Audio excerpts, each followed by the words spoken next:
민우 씨는 충남 공주에 위치한 한 대학교에 입학을 합니다. 동기 중에 3살 많은 영남이 형이라고 있었거든요. 그 형이랑 맨날 놀다 보니까 기숙사의 이 규칙이란 규칙은 다 어기고 결국 퇴실 조치까지 당하고 말았죠. 아주 뭐 장난꾸러기였구나.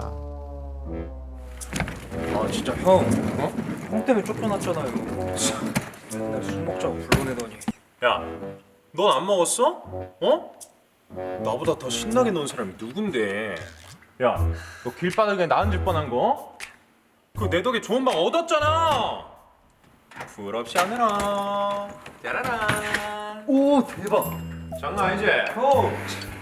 아씨, 근데? 그렇습니다. 친화력이 남다른 우리 영남이 형. 근처 슈퍼 아주머니랑 엄청 친했던 거예요. 도움을 청해봤더니 슈퍼 아주머니가 내어놓은 빈 방이 있다는 거죠.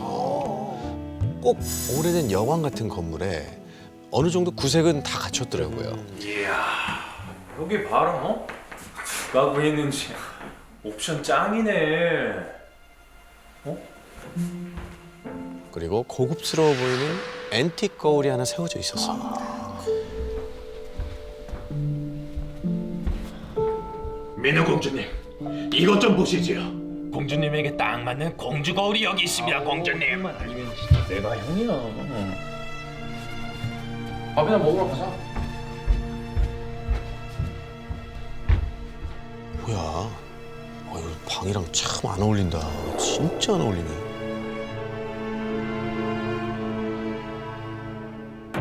그러던 어느 날 씻고 나와서 거울을 보면서 이렇게 로션을 바르고 있었거든요. 근데 뭔가 이상한 거예요. 거울에 비친 내 모습이 평소랑 뭔가 다른 거예요. 눈빛이 내가 아닌 다른 사람 같다고 해야 되나? 내가 지었다고 생각한 표정이랑 거울에 비친 표정이랑 미묘하게 느낌이 다르다고 해야 되나? 민우 씨는 요즘 피곤해서 그런가 그럴 수 있지. 하고는 서둘러 잠자리에 듭니다. 그리고 그날 밤 한참을 자고 있는데 어떤 소리가 들려왔어요.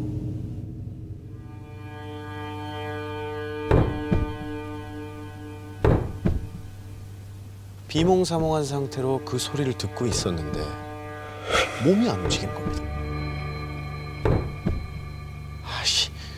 이게 가위인가?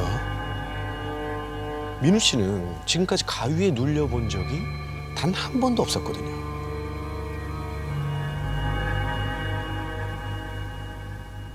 눈을 뜨려고 했지만 눈꺼풀이 꿈쩍도 안 하는 겁니다. 눈에 힘을 빡 두고 가까스로 이렇게 실눈을 떴는데 와. 왜?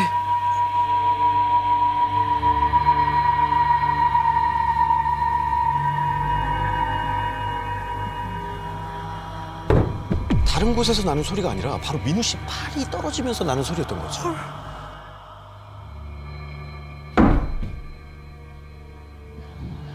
팔이 왔다 갔다 하는 속도가 점점 빨라지는 걸 이렇게 목격하는 순간 너무 놀란 민우 씨는 집을 뛰쳐나와 영남이 형네에서 잘 수밖에 없었죠. 그런데 어머니와 통화를 하다가 이 얘기를 했더니 바로 다음 날 찾아오신 거예요. 걱정되니까. 안동에서 정말 유명하다는 친한 법사님과 함께 왔습니다. 법사님은 향 같은 걸 피워서 방 안을 휘휘 도시더니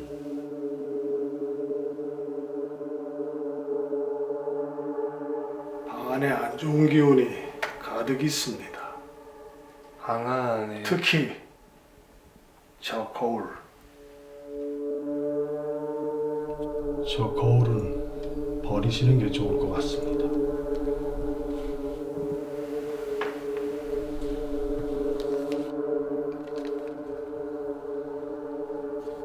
꼭 지니고 다니십시오.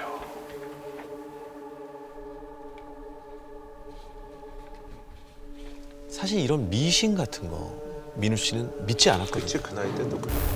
결국 민우 씨는 거울을 버리지 않은 채 아, 버려야 되는. 부적은 책상 서랍에 넣어두고 말았죠. 아유, 지니고 요건 있으라니까. 좀 지니고 있지.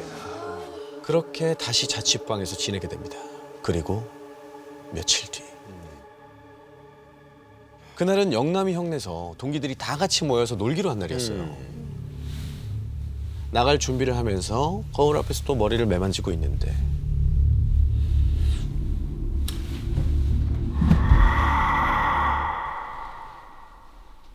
그때 그 느낌이었어요.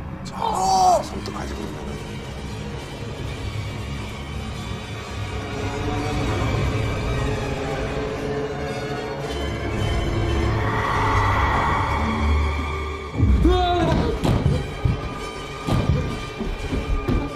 서둘러 영남이 형네로 뛰어갔습니다.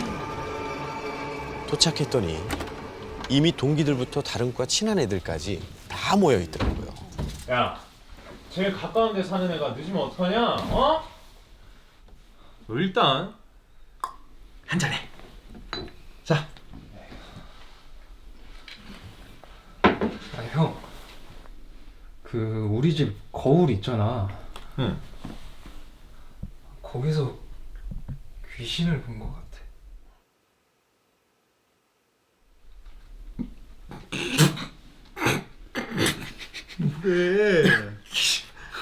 술 마시다 왔어? 어? 짠짠. 아, 마셔. 아이, 취해야 돼. 소주 한 잔을 받아들고 원샷을 합니다.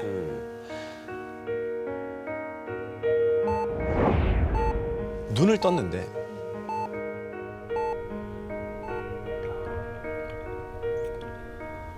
뭐지? 여기 어디야? 코를 찌르는 알코올 냄새. 어? 주위를 둘러보니까 한 잔 먹었는데. 민우 씨가 환자복을 입고 누워 있는 거예요. 저기 죄송한데 네. 제가 여기 왜 와 있는 거예요?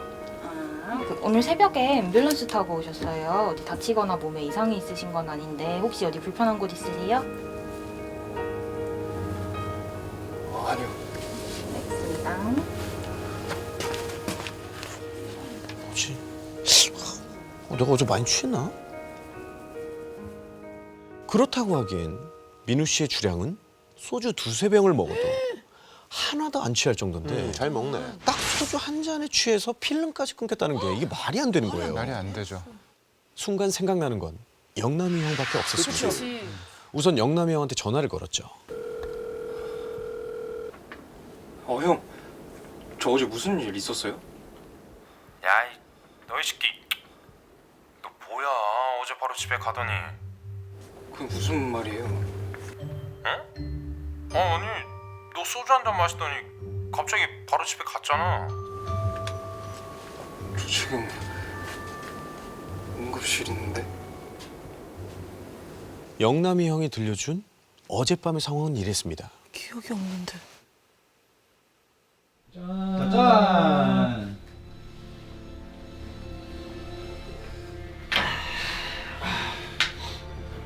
여기 저번에 소개팅 했다 하지 않았어? 말하지 말라 했잖아. 왜? 아, 또야? 민우 오늘 약하네 좀. 실망스러운데? 형. 저 집에 갈게요. 집에? 집에 할 일이 좀 있어서요.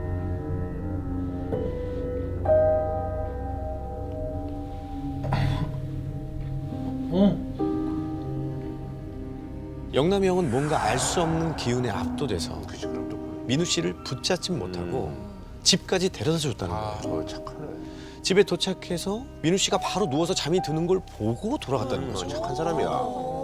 그렇다는 건 민우 씨가 집에 잘 도착을 했다는 건데 도대체 어쩌다가 앰뷸런스를 타고. 그러니까. 응급실에서 깨어나게 된 걸까요? 너무 무서우다. 그렇게 통화를 마치고 집에 도착한 민우 씨.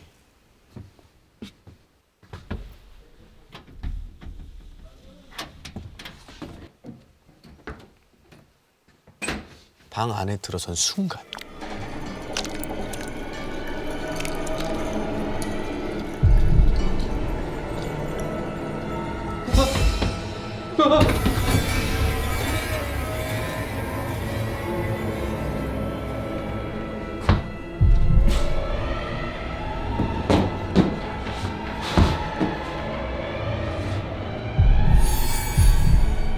손가락으로 묻힌 듯한 핏자국이 벽을 타고 쫙 그어져 있었고 손이 닿지 않는 높은 곳까지 진짜? 손바닥 모양의 핏자국이 잔뜩 찍혀 있는 거예요.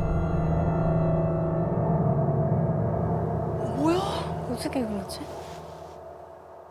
정신없이 슈퍼 아주머니를 찾아가 들은 이야기는 충격 그 자체였습니다. 아유, 어제 집에서 뭐 싸움판이라도 벌렸어? 민우 학생 집이 엄청 시끄럽다고 옆집 여자가 경찰에 신고를 했더라고.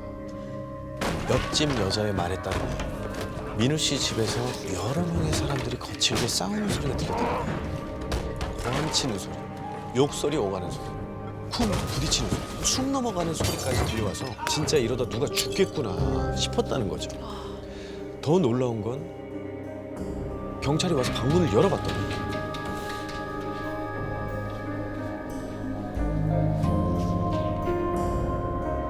피로 범벅이 된 방 안에 민우 씨 홀로 알몸인 채 쓰러져 있었다는 거예요. 말도 안 돼. 야, 이거 무슨 일이야? 뭐야? 그럼 혹시 어젯밤 민우 씨 방에 누군가 들어왔던 걸 수도 있잖아요. 그 형. 그래서 아주머니에게 부탁을 해서 CCTV를 확인합니다. 민우 씨가 집을 나서는 장면. 민우 씨를 집에 데려다주고 떠나는 영남이요. 새벽에 구급차에 실려가는 민우 씨의 모습 들어간 사람이 없었어. 딴 사람 없고. 없었어요. 다른 침입자는 아무도 없었어요. 어머, 어머. 그 후 법사님이 다시 찾아왔을 때 부적은 어디에 두었는가?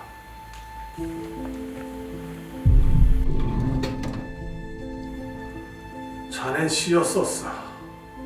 자네 몸을 노린 노안귀가 거울에 깃들어 있었거든. 악령에게 비가 되면 피를 쏟게 돼 있어. 코 피든 토해낸 피든 그건 자네가 쏟은 피일 거야.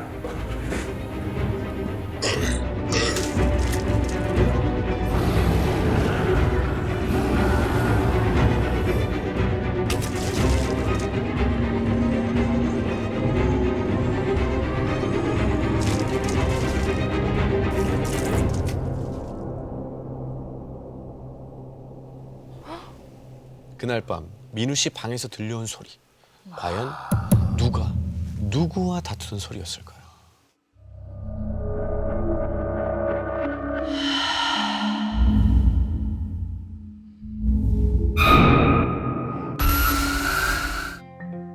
동네 친구인 현철 씨, 상우 씨와 함께 재수학원에 다니고 있었어요. 이 세 친구가 학원 가는 길에 꼭 들르던 곳이 있었는데요. 바로 큰 길가로 나가기 전에 오른쪽으로 살짝 꺾으면 나오는 골목길. 자, 이곳은 장정 둘이 서 있으면 아주 꽉 찰 정도로 좁은 데다가 좁은 네. 세 친구가 굳이 이곳에 들리던 이유. 뭐가 있나? 담배 한 대 피우고 가렸던 거죠. 안 보이는 데서. 세 친구가 골목에서 그 담배를 이렇게 피우고 있는데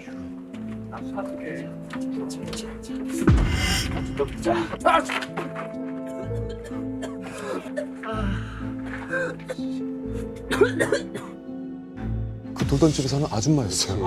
아줌마. 그분이 난리나. 네. 그분이 담장 위에 뭔가를 그냥 이렇게 척 올려놓는데 딱 피고 꽁초는 여기다가 버려. 감사합니다.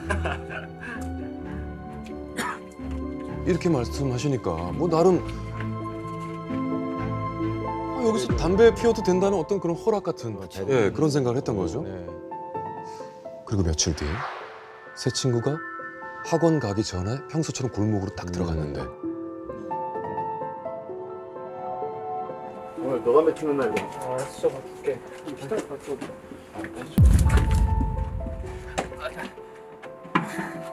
안녕하세요. 그 아줌마였어. 네. 오늘은 담배 피지 말고 그냥 가. 왜요? 저희 진짜 빨리 피고 그냥 갈게요. 오늘은 그냥 가라고 했다. 네, 갈게요. 가자. 아줌마가 저렇게 정색을 하시니까 네, 재호 씨는 일단 골목을 나가는 척 하다가 아줌마가 집으로 돌아가시는 걸 딱 보고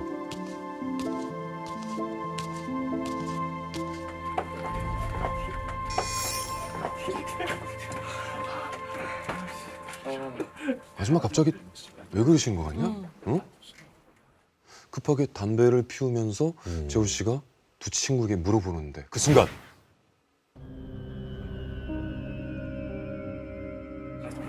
왜 라이트 없어? 뭔 소리야? 돌담 안에 그 아줌마 집에서 북소리가 들리는 거예요.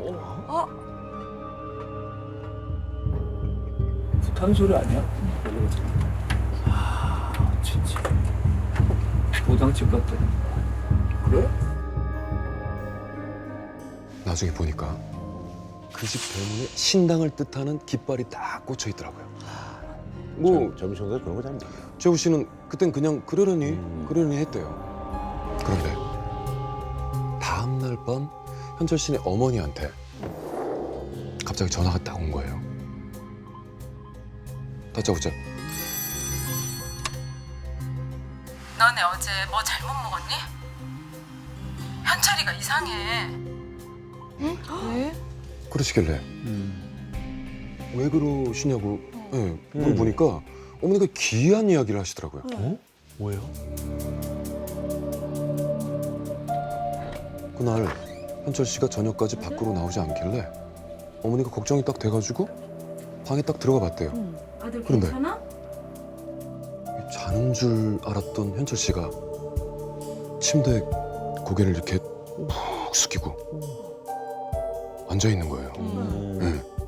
근데 아들 괜찮아?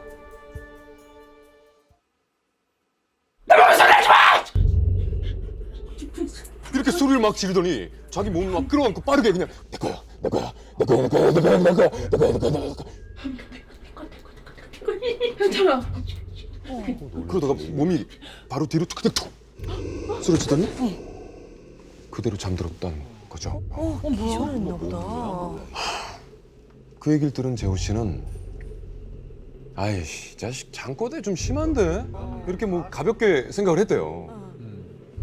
근데 하지만 주말이 딱 되자 더는 무시할 수 없는 사건이 터지고 맙니다. 증상들이 나타나는구나.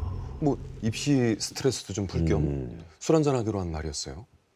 현철 씨가 하도 오지 않길래 집에 딱 전화를 했더니 어머니가 대신 받아서 현철이 아파. 계속. 네, 라고 하시더라고요. 일병을 하려. 결국 뭐 재호 씨와 상우 씨 둘이서만 시내로 가기로 했죠. 그래서 네. 뭐 근데 가는 길에 또 습관적으로 골목에 가서 네, 담배를 딱 피우려고 하는데 불을 딱 붙이는 순간 한 명 어디 갔어? 왜요? 내가 그렇게 담배 피지 말고 가라고 했는데 왜 말 안 들어? 그 친구네 집 어디야? 거기 나 좀 데려다 줘. 아니 대뜸 현철 씨 집에 가자는 거예요. 몇 번 인사했지만은 뭐 잘 모르는 사람인데 뭐 친구 집 알려줄 수가 없잖아요. 이상하지. 네. 가자, 상훈아. 빨리 가자.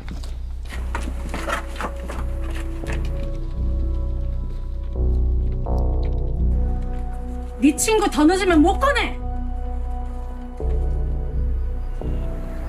가자. 못 꺼내? 재호 씨는 뭐 처음에 저건 뭔 소리야 하고선 그냥 지나치려고 했는데 그분이 누굽니까? 무당. 그렇죠. 무당이 그런 소리 하니까 그치. 이게 괜히 찝찝한 거예요. 괜히. 맞아. 무서워. 상우 씨도 신경 쓰였는지 야 현철이 괜찮은지 보러 갈까? 어? 이런 대화를 하는 거죠.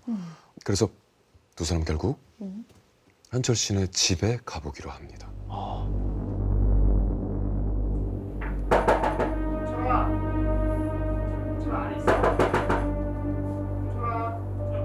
현철 씨 어머니가 뭐 금방 문을 열어주시긴 했어요.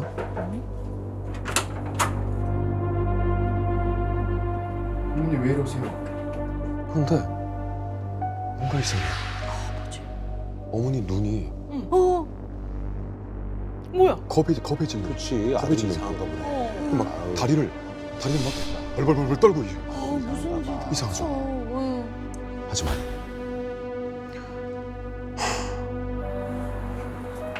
왜 이랬지? 근데 어머니가 현철 씨의 방을 가만히 가리키는 거예요. 그 재우 씨와 상우 씨는 침을 꿀꺽 삼키고는 진짜 천천히 방으로 딱 다가가서 현철. 어둑어둑한 방 한가운데 현철 씨가 침대 위에 서서 네, 이렇게 서서 이렇게 내려다보고 있는 거예요. 풀렸구나, 뭔가에. 무표정으로 재우 씨를 이렇게 딱 가리키더니 진짜 괜찮아 보였는데. 괜찮아. 지금 내려가면 되지.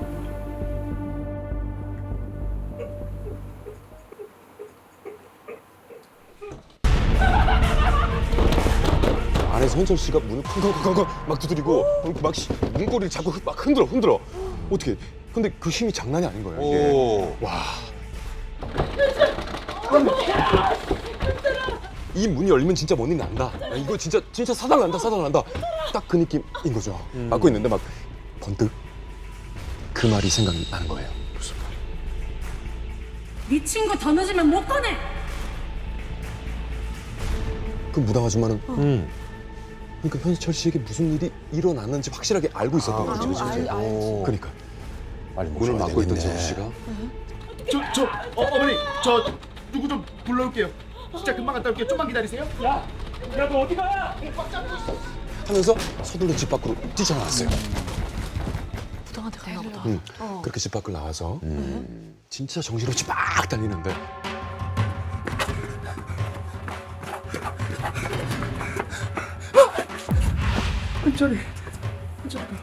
앞장서.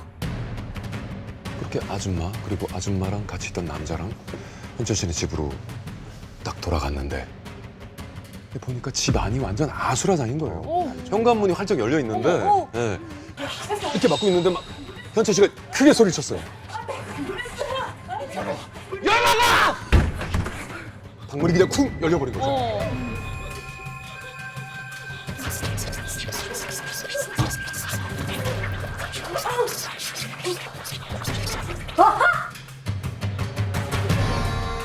이것이 어디서 남 인생 망치려들어! 안에서 무슨 소리가 들려도 절대 들어오지 마. 밖에서 소금 가지고 얌전히 기다려. 어머니, 괜찮으세요? 네. 그 말을 듣고 재호 씨는 얼른 현철 씨의 어머니를 부축해서 밖으로 나갔죠. 어머니는 거의 제정신이 아니었어요. 상우 씨가 집 주변에 소금을 이렇게 뿌리는 동안 재호 씨는 어머니를 진정시키면서 지금까지 있었던 일들을 말씀드렸죠. 네. 그런 동안 집에서 뭐 둥둥둥둥 북소리 뭐 다당당 꽹과리 소리 호통 소리 하지 마! 뭐 이런 불러가 뭐 이런 그런 게 계속 들렸어요. 그런데 정말 소름 끼쳤던 게요. 집 안에는 분명히 아줌마랑 같이 온 아저씨 그리고 현철 씨만 셋이 있을 있었죠. 거잖아요.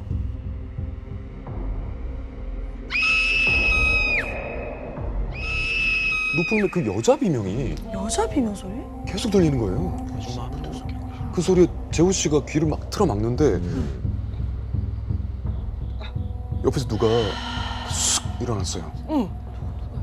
현철 씨 어머니 눈이 텅 비어서는 우리 아들 기다려. 엄마가 갈게. 안 돼, 안 돼. 그렇게 중얼거리면서 집으로 들어가려는 거예요. 그렇게 막 옥신각신 하는데 갑자기 움직이지 마! 가만히 있어! 호통 소리와 함께 모든 소리가 그냥 뚝 끊겼어요. 한참 뒤에 재호 씨가 눈을 슬쩍 이렇게 떠보니까 이제 끝났다. 들어가 봐라.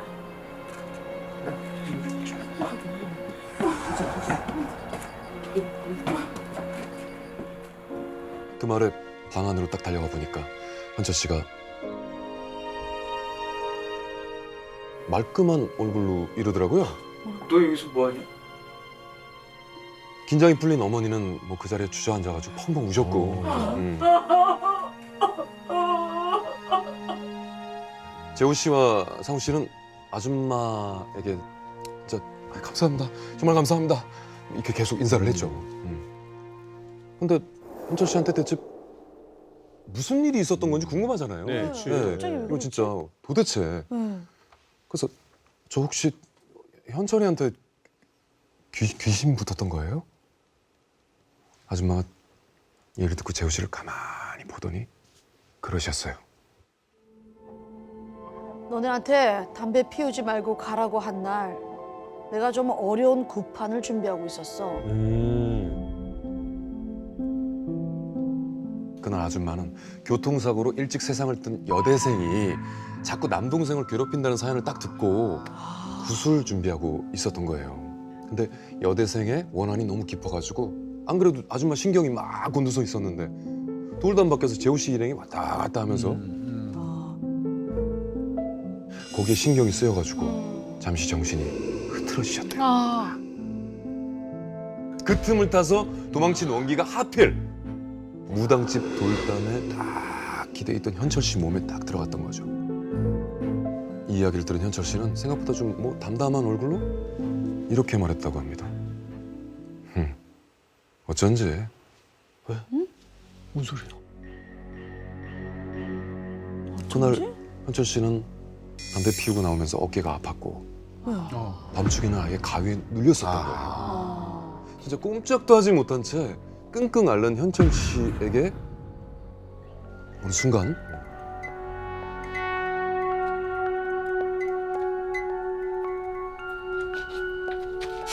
피범벅된 여자가 귀에 대고 이렇게 속삭였다고 합니다.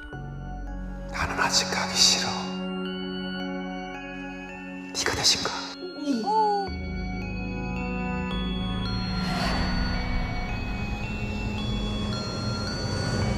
현철 씨가 만났던 그 여자가 정말 그 아줌마가 말한 그 원기였을까요?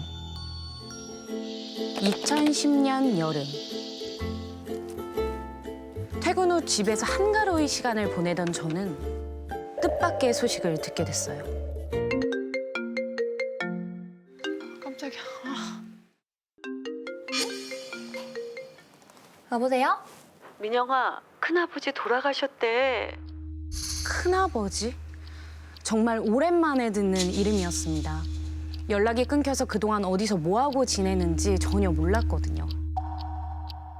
장례는 거제도에서 치른다니까 얼른 준비해서 나와. 알았어.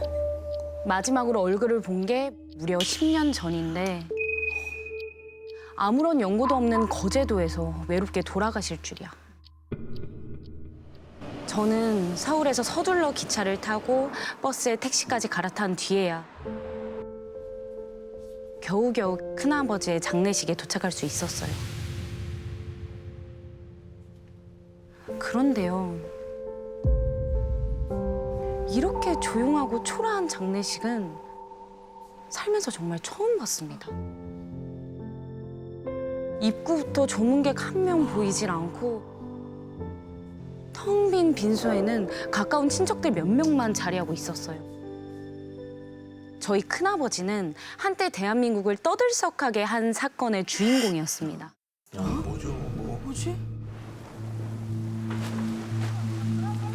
당시 건설 현장에서 안전관리 업무를 맡고 계셨는데 공사 중에 그만 붕괴 사고가 일어나서 사람이 여러 명 죽고 다치고 만 거예요.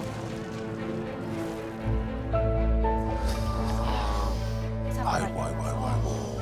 큰아버지는 그 책임을 지고 징역형을 살게 되셨고요. 그런데 출소한 후에도 기자들과 희생자 가족들이 자꾸 찾아오는 바람에 일상생활이 불가능했습니다. 사람들의 비난을 피해서 큰아버지는 10년 가까이 떠돌이 생활을 해야 했어요. 그리고 결국 객지에서 쓸쓸하게 눈을 감으신 겁니다. 안 됐네. 안타깝다. 빈소에 들어가려고 하자 먼저 도착해 있던 작은아버지께서 밖으로 나오셨습니다. 민영이 왔구나. 작은아버지 일찍 오셨네요. 마침 잘 됐다. 민영이 네가 여기 문 앞 좀 지키고 있어라. 조문객이 찾아오면 무조건 다 돌려보내라고 말씀하시는 거예요. 상복 입은 사람 외에는 절대로 들이면 안 된다. 왜지? 행여나 10년 전 사고의 희생자 가족이나 기자들이 찾아올까 봐 걱정하신 건데 처음엔 과한 걱정 같았지만 저도 혹시나 하는 생각이 들더라고요. 물청객이 들이닥치진 않을까 눈을 부릅뜨고 지킨 지 하루, 이틀. 어느덧 발인만을 앞둔 빈소의 마지막 밤. 텅 빈 방명록을 보며 어릴 적 큰아버지의 자상했던 모습을 떠올리고 있었어요. 평소에 화 한 번 안 내시던 분이었는데 정말 그렇게 나쁜 사람이었을까? 혼자 넋두리하며 복잡한 마음을 달래던 그때 최용수, 그 사람이 죽었다고? 누구 맘대로?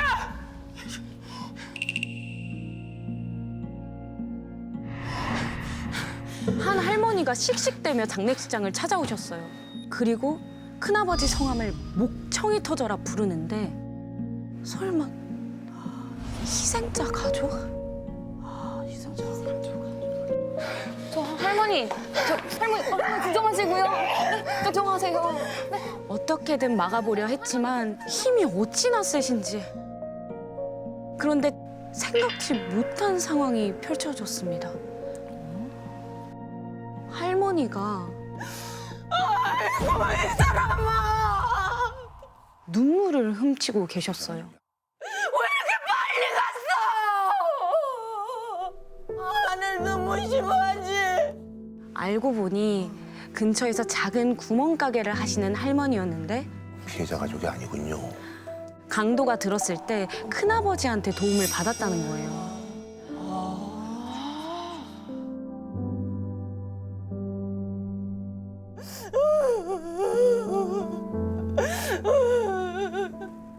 너무 고마운 사람인데 이렇게 황망하게 가나? 아이고. 그 후로 고향 친구분도 몇 분 오시고 큰아버지를 애도하는 발길이 드문드문 이어졌어요. 그나마 다행이네요. 생각보다 가시는 길이 외롭진 않겠다. 그래, 이런 걸 보면 정말 그렇게 나쁜 분은 아니셨던 거야. 나름 뿌듯해하던 그때 또 한 무리의 조문객이 나타났습니다.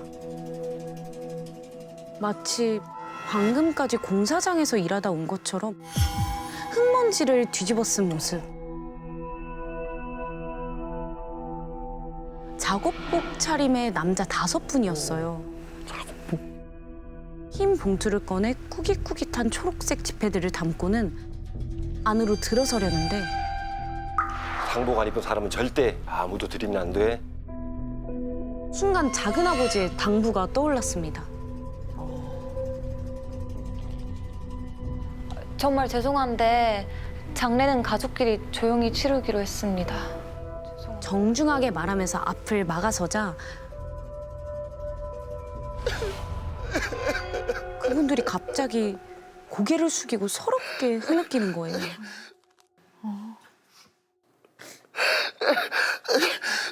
제가 생전에 정말 큰 빚을 져서 그래요. 이렇게 그냥 보내드릴 수가 없어요. 뒤늦게 소식을 들어서 옷을 제대로 갖춰 입지 못했다고 정말 잠깐이면 되니까 큰아버지를 꼭 뵙게 해달라고 사정사정 하시는데 이건 넣어줘야지. 행색이 초라해서 입장을 거부당했다고 오해하신 것 같았어요. 그래, 아까 그 할머니 일도 있고 설마 나쁜 뜻을 가진 사람이 조의금까지 준비했겠어? 들어오세요. 그럼 들어오세요. 저는 잠시 고민하다 남자분들을 안으로 안내했습니다. 텅 빈 빈소가 조금이나마 채워지길 기대하면서 말이죠. 그런데 얼마 뒤에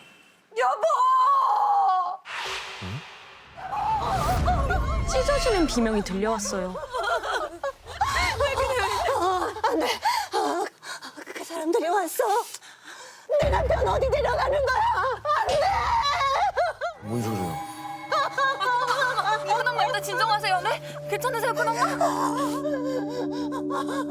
다행히 시간이 지나자 조금씩 안정을 되찾으셨고 큰어머니는 힘겹게 조금 전 있었던 일을 들려주셨습니다.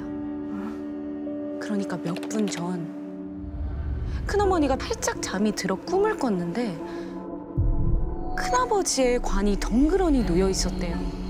그런데 갑자기 한 무리의 사람들이 나타나 단체로 관을 에워싸더니 관 뚜껑을 막 뜯기 시작했다는 거예요.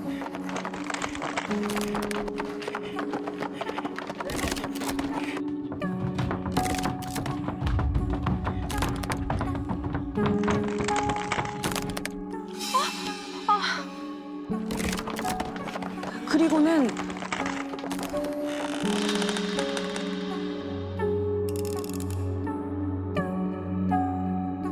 관에서 큰아버지 시신을 꺼내 두 팔과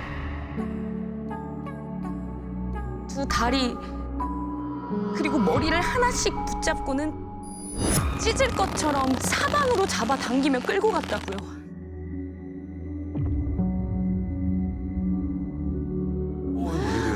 마치 죄인을 처형하는 것처럼 말이에요. 그래도 분이 안 풀린다는 듯 사라지는 순간까지 큰어머니를 노려봤다고 했어요.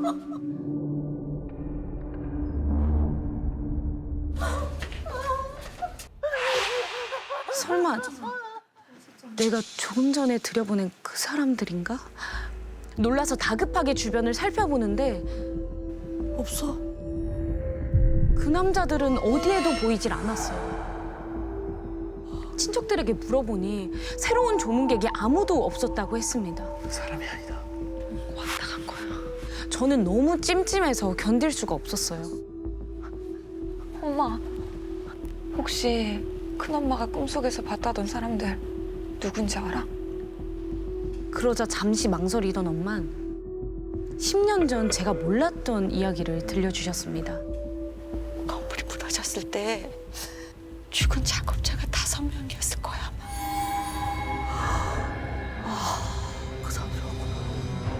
그날 큰아버지는 안전에 문제가 있다는 걸 알고도 공사 기간을 줄이기 위해 무리하게 작업을 지시했었대요. 이런 게 문제야, 이런 게 문제야. 그럼 말이지. 그로 인해 1층에서 작업하던 인부 5명이 철근에 깔려 모두 사망하고 말았고요. 하지만 큰아버지는 그 정도는 다들 눈 감고 넘어갔던 건데 대체 내가 뭘 그렇게 잘못했냐고 끝까지 억울해하셨다는 겁니다. 엄마는 큰어머니가 힘들어서 헛것을 본 것 같다며 신경 쓰지 말라고 말씀을 하셨어요. 하지만 발인을 기다리던 새벽 얼마 안 되는 조의금을 정산하고 있을 때 정말 눈을 의심케 하는 일이 일어나고 말았는데요.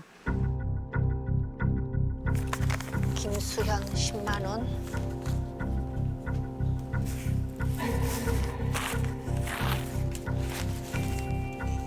이거 큰어머니가 사색이 돼서는 이상한 말씀을 하시는 거예요. 이거 우리 그이 글씨체인데. 네? 아니 갑자기 그게 무슨 덜덜 손을 떨면서 봉투 5장을 보여주시는데 5장. 흙먼지가 묻은 봉투 겉면에 정말로 똑같은 글씨체로 누군가의 이름이 적혀 있었대요.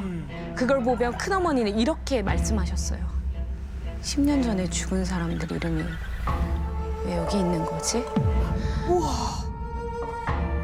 경악을 하며 봉투 안을 확인하셨고 진짜 그 사람들이 다녀간 거야. 그대로 비명을 지르며 쓰러지고 말았습니다. 왜냐면 5개의 봉투 안에 각각 10,000원짜리 6장이 들어있었는데 그게 전부 이제는 구할 수도 없는 10년 전에나 사용하던 국권 지폐였거든요. 알고 보니 10년 전 죽은 작업자들의 일당이 바로 6만 원. 어머. 그러니까 큰아버지가 줬던 일당 봉투를 고스란히 조의금으로 두고 간 거예요. 이게 뭐야? 얼마나 원통했으면 그 작업자들은 자기 목숨값인 6만 원을 가지고 큰아버지의 장례식까지 찾아왔던 걸까요? 어쩌면 제 생각과 달리 저희 큰아버지는 찢어 죽이고 싶을 만큼 정말 나쁜 사람이었는지도 모르겠습니다. 지금은 큰어머니도 남편을 따라 세상을 떠나셨기에 어디에도 말 못한 그날의 사정을 이렇게 고해봅니다. 저희 큰아버지는 저 세상에서 죗값을 전부 치르셨을까요? 8년차 간호사인 동혁 씨가 2018년 부산의 한 종합병원에서 근무하며 겪은 실제 경험담입니다. 힘들죠, 가끔. 이 병원에서 오래 근무한 동혁 씨는 친하게 지내는 환자들이 꽤 있었는데요. 할매, 몸 좀 괜찮죠? 괜찮다. 예. 별일 없어요? 그 중에서도 특별히 애정이 가는 할머니 한 분이 계셨어요. 일명 홍삼 할매. 홍삼 할매? 만성 호흡곤란과 천식을 앓고 계셔서 거동할 때마다 이렇게 숨소리가 크게 나셨습니다. 아유, 할매. 천천히 조심히 좀 다니죠. 다칩니다. 아이고, 괜찮다, 괜찮아. 우리 남자쌤은 말이다. 저기 우리 집에 잘생긴 우리 손자 꼭 닮았대. 아이고 보자. 할머니는 동혁 씨를 만날 때마다 홍삼 사탕을 이렇게 한 주먹씩 챙겨주곤 하셨어요. 그래서 홍삼 할매라고 불렸던 거죠. 동혁 씨는 할머니의 따뜻함이 참 감사했는데 이게 솔직히 이 홍삼 맛은 정말 입에 너무 안 맞아서 어른 입맛. 예. 그래서 사실 마음만 감사히 받고 사탕은 이제 주머니에 그대로 넣어두거나 아니면 다른 직원들 먹으라고 이제 뭐 냉장고에 쌓아두곤 했습니다. 동혁 씨와 할머니가 친하게 지낸 지 3년 가량이 됐을 때였습니다. 꽤 됐네. 병원에 오래 계셨구나. 어느 순간부터 계속 입퇴원을 반복하시던 할머니가 한동안 보이지 않으시는 거예요. 걱정되죠, 그럼. 안 되는데. 그러다가 정말 오랜만에 할머니가 병원에 다시 오셨다는 소식을 듣게 됐어요. 할매, 접니다 저 남자쌤.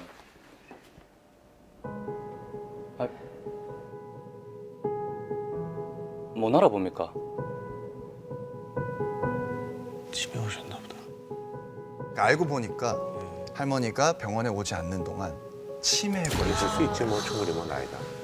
동혁 씨는 안타까운 마음에 더욱 챙겨드리고 더욱 신경을 썼습니다.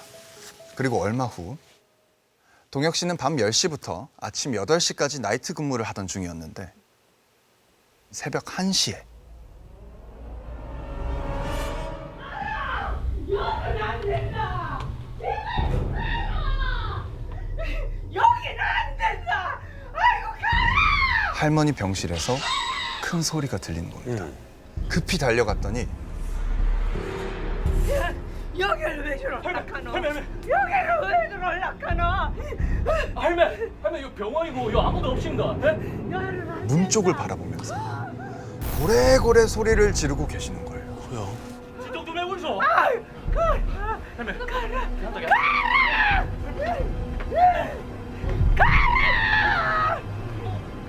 할머니를 눕히려는데 힘이 어찌나 센지 3명이 붙었는데도 도무지 진정이 안 되는 거예요. 그래서 결국에는 한 명은 어깨, 한 명은 다리, 한 명은 팔 이렇게 나눠 잡고 겨우겨우 안정제를 놔드렸죠. 주석이 무섭다. 저 주석이 치워라. 아니면 내 무섭다. 걔한테 그냥 안정제다. 걱정 마라. 치워라 주석이. 야, 이렇게 중얼중얼거리다가 잠에 드셨습니다. 동혁 씨는 할머니의 치매 증상이 점점 심해지는 것 같아서 마음이 안 좋았어요. 날이 밝자마자 할머니 상태부터 체크하러 갔죠. 할매, 걔 아십니까? 어제 기억납니까?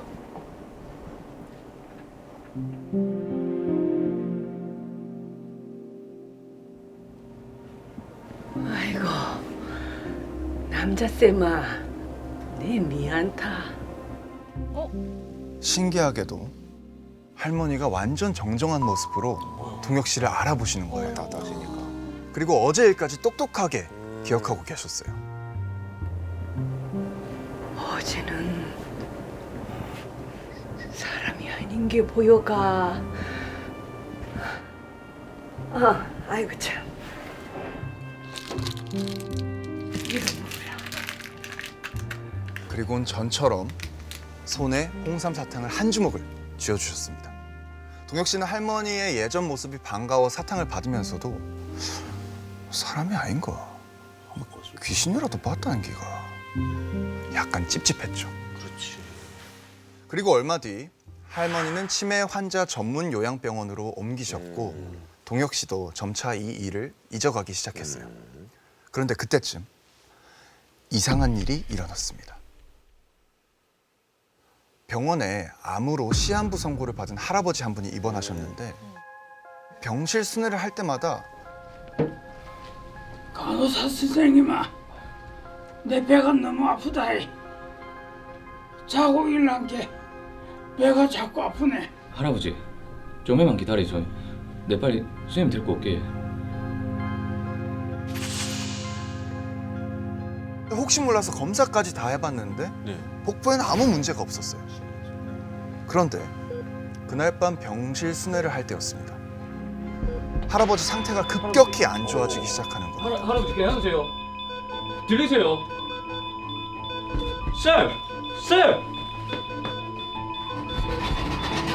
할아버지, 조금만 참으세요. 할아버지, 좀만 참아요. 씨, 와 이러노. 방금 전까지도 작동했던 엘리베이터가 내려오질 않는 거예요. 그러니까 아무리 버튼을 눌러도 위층에 멈춰서 움직이질 않았어요. 안 돼, 급한데. 근데 그때 할아버지 정신 차리소. 계단으로 옮길 새도 없이 막 심폐소생술을 진행을 했죠. 할아버지. 하지만 할아버지는 시한부 선고를 받으신 분이라 이제 결국 보호자가 심폐소생술 중단을 요청을 했습니다. 너무 힘들어 보이니까. 그래서 이제 돌아가시게 됐죠. 근데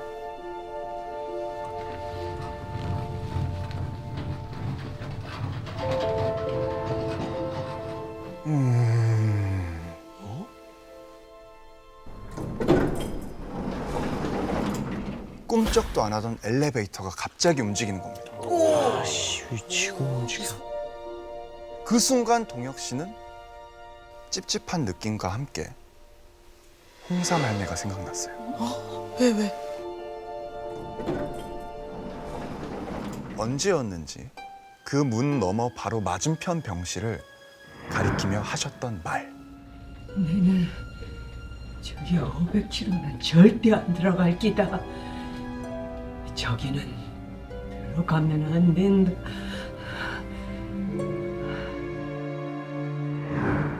돌아가신 할아버지가 계셨던 병실도 507호였거든요. 공교롭게. 그리고 며칠 후에 너무 무서워. 동혁 씨는 마침내 이 507호의 비밀을 알게 됩니다. 뭐야? 그날도 나이트 근무를 하던 날이었어요. 이제 잠도 제대로 못 잔 동혁 씨는 쪽잠을 잘 빈 병실을 찾았습니다. 근데 그날따라 딱 507호 한 곳만 비어 있는 거예요. 홍삼 할매가 했던 말도 떠올랐지만 아니 너무 피곤하니까 안 돼. 그냥 얼른 자고 나오자. 맘 먹고 침대에 누웠습니다. 그리고 스르륵 잠에 들었죠. 근데 그렇게 한참을 자다 어느 순간 눈을 딱 떴는데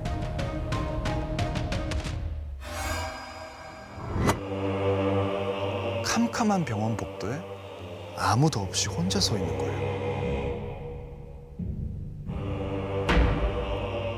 그때 어둠 속에서 점차 사람들이 보이기 시작했습니다. 천천히 동혁 씨를 지나쳐 다 똑같은 문으로 나가고 있었어요. 그 중에는 며칠 전 돌아가신 할아버지도 계셨어요.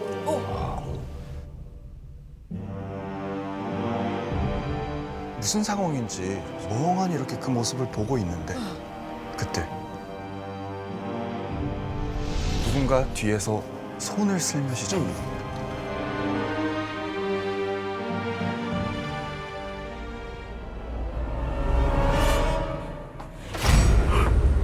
환자복을 입은 젊은 여자가 서 있었는데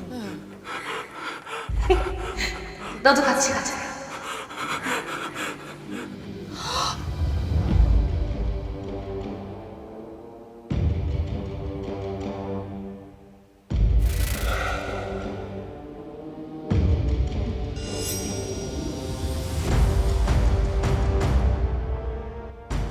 그대로 끌려가 문에 거의 다다랐을 쯤에 익숙한 소리가 들리기 시작했습니다.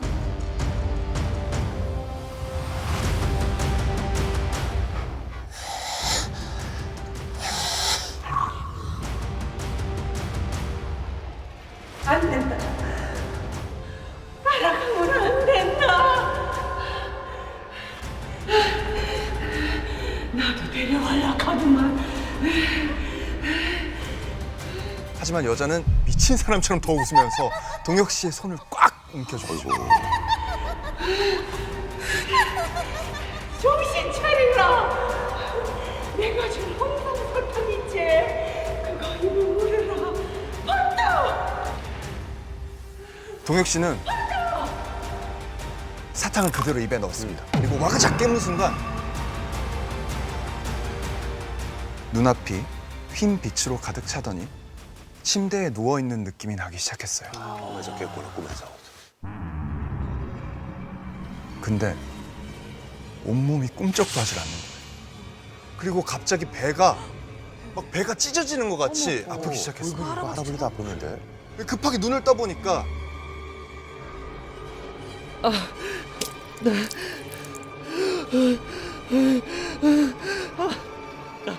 혼자가 아니었어요.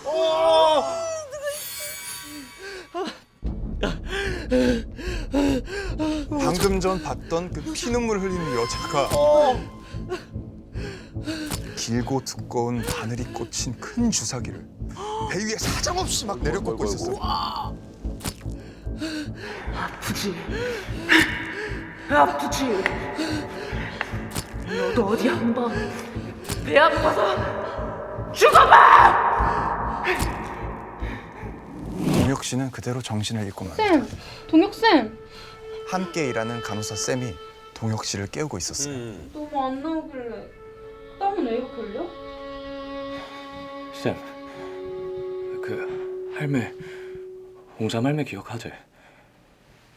그 할매가 꿈에 나왔는데. 아 맞다. 쌤이랑 그 할머니랑 친해서 안 그러지 말하려고 했는데. 그 할머니 갑자기 상태 안 좋아져서 며칠 전에 실려오셨대. 중환자실에 있다가 좀 아까 돌아가셨대. 아이고.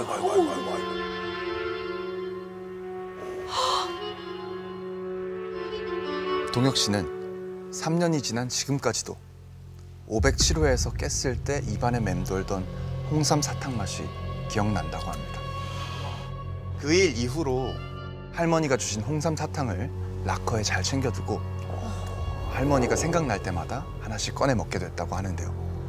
아 그리고 물론 507호는 절대 혼자 들어가지 않고 있고요.